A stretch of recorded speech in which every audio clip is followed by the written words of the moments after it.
নমস্কার বন্ধুরা, কেমন আছেন সবাই? আশা করছি খুবই ভালো আছেন।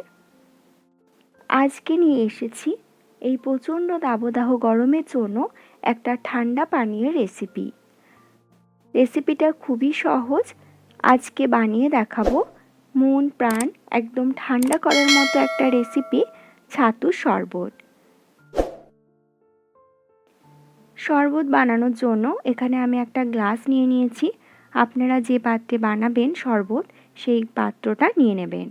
এবার এর মধ্যে দিয়ে দিলাম 2 চামচ ছোলার ছাতু, দিয়ে দিলাম সামান্য একটু পেঁয়াজ কুচি। পেঁয়াজটাকে খুব মিহি করে কুচিয়ে নেবেন। দিয়ে দিলাম স্বাদ মতো নুন। এবার দিচ্ছি 1 চিমটের মতো ব্ল্যাক সল্ট বা বিট লবণ। দিয়ে দিচ্ছি 1 চামচ লেবুর রস। লেবুর রসটা অবশ্যই আপনারা ইউজ করবেন।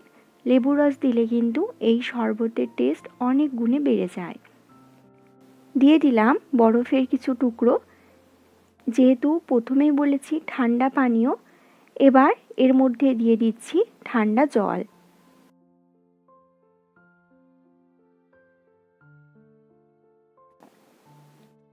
জলটা দেওয়ার পরে একটা চামচের সাহায্যে সমস্ত কিছুকে খুব ভালো করে মিশিয়ে নিতে হবে।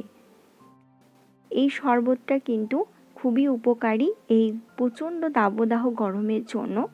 এই শরবত খেলে আপনার মন প্রাণ এবং শরীরও ভালো থাকবে। এমনকি যারা পেটের সমস্যায় ভুগছেন তাদের জন্যও কিন্তু এই শরবতের কোনো তুলনা হয় না। সমস্ত কিছু আমার খুব ভালো করে মেশানো হয়ে গেছে। দেখুন কত সুন্দর এসছে কালারটা। এবার একটু সাজিয়ে নিচ্ছি লেবুর স্লাইস আর স্ট্র দিয়ে। আশা করছি রেসিপিটা ভালো লেগেছে। এরকম নতুন নতুন রেসিপি দেখার জন্য অবশ্যই চ্যানেলটিকে সাবস্ক্রাইব করে রাখবেন। নমস্কার।